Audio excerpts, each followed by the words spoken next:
안녕하세요. 우리 오늘은 음악 이론에 대해서 공부해 볼 거예요. 자, 음악 이론 왠지 딱딱하고 어렵게 느껴지겠지만 선생님 최대한 쉽고 친절하게 설명해 드릴게요. 자, 가볼게요.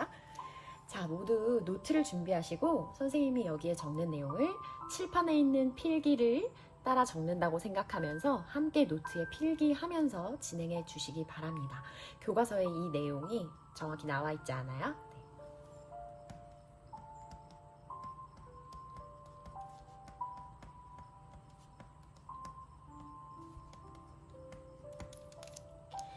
자, 오늘 우리가 알아야 할 개념은 크게 세 가지입니다. 보표, 음자리표, 그리고 이름. 네, 이렇게 세 가지에 대해서 우리는 오늘 알아볼 거예요. 자, 우리는 음악을 배우고 있어요. 음악은 시간 예술입니다. 네. 소리를 소재로 한 시간 예술이죠. 음악은 한번 연주되어 버리고 나면 그냥 흘러가 버리죠. 네, 그래서 기록하지 않으면 그 음악을 놓쳐버리고 맙니다. 그래서 사람들은 음악을 기록하기 위한 체계로 악보라는 것을 만들었습니다. 네, 기록하기 위한 체계로 악보를 활용하게 되었죠. 자, 악보에 나타나야 하는 가장 핵심적인 개념은 음의 높낮이와 가장 핵심적인 정보, 음의 높낮이와 음의 길이입니다. 얼마나 높고 낮은 음인지 또 얼마큼 길고 짧은 음인지를 악보에 표현할 수 있어야 하는 거죠. 그래서 우리나라에서는 옛날부터 정간보라는 체계를 활용했어요. 이렇게 원고지처럼 칸을 그어서 이 안에다가 이렇게 개 이름을 한자로 써서 음악을 표현하기도 하였고, 주로 지금 전 세계적으로 통용되는 방식은 바로 줄과 칸을 사용해서 악보를 기록하는 방식입니다. 그래서 첫 번째, 보표란 무엇인가? 자, 보표는 음을 기록하는데 쓰이는 5개의 줄입니다. 5개라서 우리는 이거를 5선이라고 부르기도 하죠. 보표는 음을 기록하는 데 쓰이는 5개의 줄입니다. 5개의 줄은 이렇게 가로로 같은 간격으로 평행하게 긋습니다. 자, 그래서 음표의 머리를, 동그란 머리를 이 5개의 줄을 활용하여 줄에 걸릴 수도 있고 또는 줄과 줄 사이에 칸을 활용하기도 합니다. 인접한 줄과 칸은 한음 간격이죠. 이렇게 해서 칸, 줄, 칸, 줄 이런 식으로 줄과 칸에서 음표의 머리가 어느 위치에 있는가, 낮은 곳에 있으면 상대적으로 낮은 음, 또 이렇게 높은 곳에 있는 음은 높은 음이죠. 그래서 5개의 줄을 사용하여 음을 기록하였고 이것을 보표라고 합니다.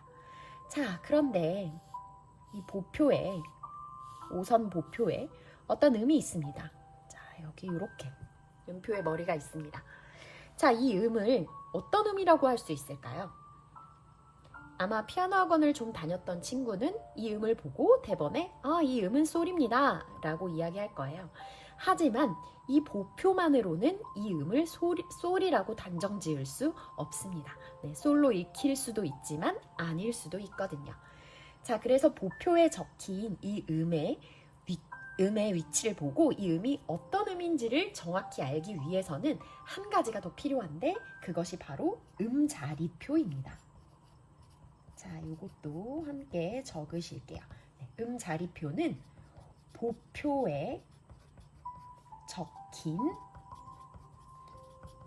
음의 자리를 정하는 기준이 되는 표입니다. 자리, 표죠. 보표에 적힌 음의 자리를 정하는 기준이 되는 표입니다. 자, 이 음자리표에는 여러 가지가 있는데요. 가장 흔히 쓰이는 것이 높은 음자리표와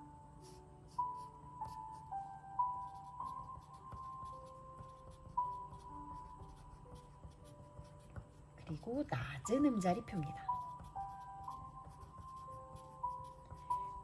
높은 음자리표는 요렇게 생겼고 낮은 음자리표는 요렇게 생겼죠. 좀 이상하네요. 네. 자, 사실은 높은 음자리표, 낮은 음자리표 외에도 가온 음자리표라는 아이도 있는데요. 요거는 여러분이 그냥 몰라도 될 것 같아요. 네. 흔히 쓰이지 않기 때문에 흔히 쓰이는 것은 높은 음자리표와 낮은 음자리표 두 가지입니다. 자, 그래서 보표에서 이렇게 아래에서 두 번째 줄에 어떤 음표가 있을 때 만약에 앞에 높은 음자리표가 있다면 이 음은 솔로 읽히는 것이 맞습니다. 하지만 만약에 높은 음자리표가 아닌 낮은 음자리표라면 이 음은 솔이 아니라 시로 읽히게 됩니다. 그래서 보표 위에 있는 어떤 음이 무슨 음인지를 정확히 알기 위해서는 음자리표가 있어야 하며 이 음자리표가 기준을 잡아 주어야 비로소 그 음이 어떤 음인지를 알 수 있게 됩니다.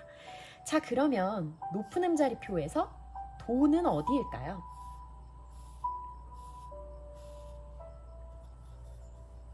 네, 높은 음자리표에서 도는 바로 여기입니다. 네.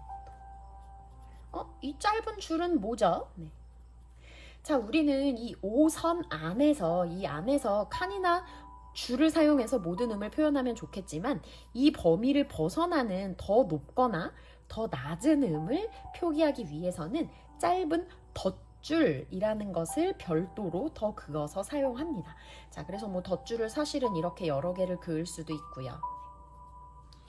자, 그래서 아래 덧줄 하나에 이렇게 걸려있는 음을 높은 음자리표에서 도로 읽습니다. 그러면 거기서 하나씩 올라갈 때마다 여기가 레, 미, 파, 솔, 라, 시, 도, 레, 미, 파, 솔까지를 덧줄 없이 표현할 수 있고요. 솔보다 더 높은 음을 표현하기 위해서는 라, 시 이런 식으로 덧줄을 계속 그어야 하는 겁니다. 자, 그러면 이 높은 음자리표에서 도를 낮은 음자리표에서 표현할 때는 어디가 될까요?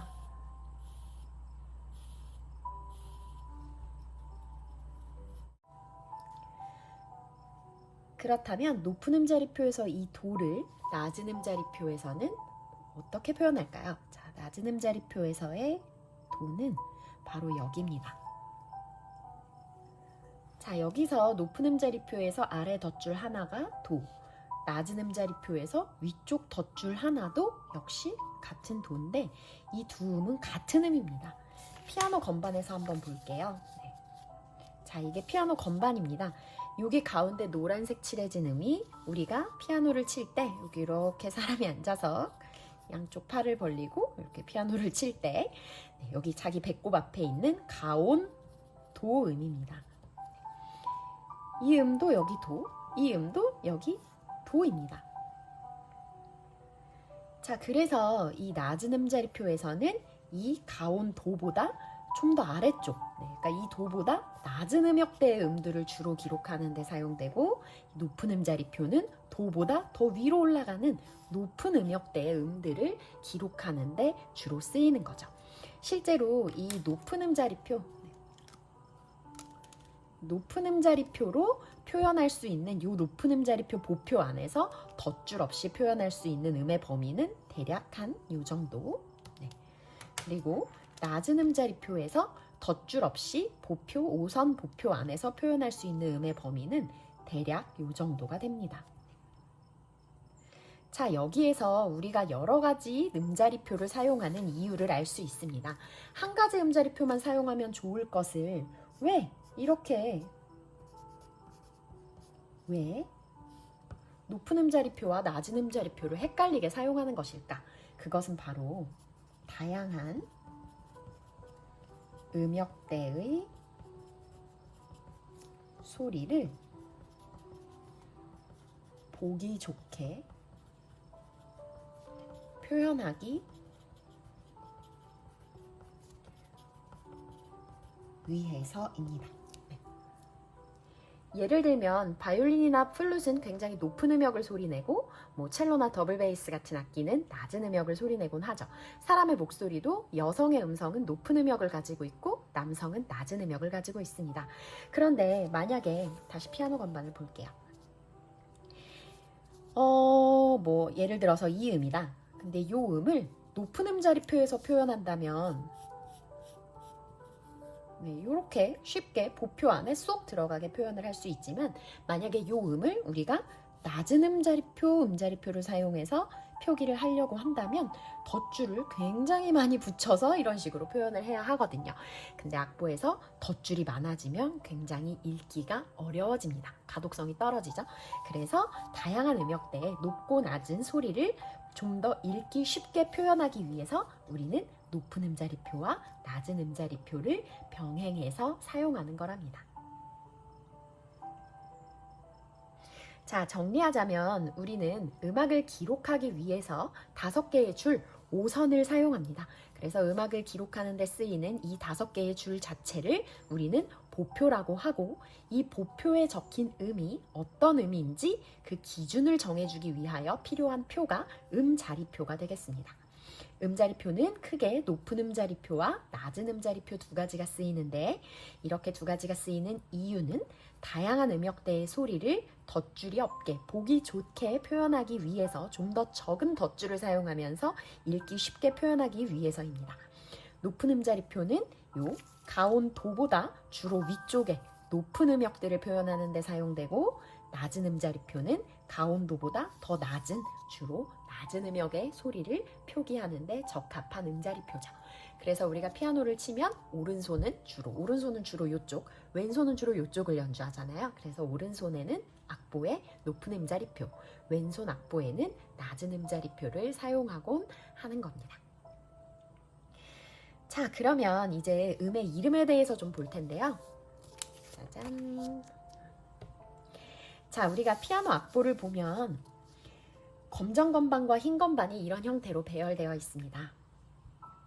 검정 건반은 2개, 3개, 2개, 3개, 2개, 3개의 형태로 반복되는데요.